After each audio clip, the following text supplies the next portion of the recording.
Sunt Eliza Matache de la Remax Cornerstone, agentul tău imobiliar. Mă aflu lângă Bisericuța de Lemn din Vișoi, la blocul 19 și am aici un apartament excelent pentru tine. Programează o vizionare. Comision 0%.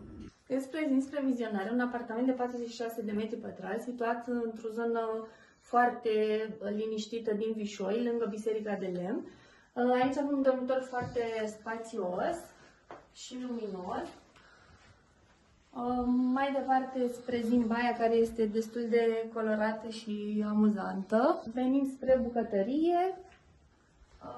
Are toate utilitățile, aparatură, mobilier, modest dar primitor. Aici este un hol, avem și o sobă, dacă vă place mirosul de lemn și de foc, este binevenită. Și sufrageria spațioasă, de asemenea deține balcon și o vedere frumoasă afară. Prețul la ce ți-am prezentat aici este doar 38.000 de euro. Te aștept la o vizionare.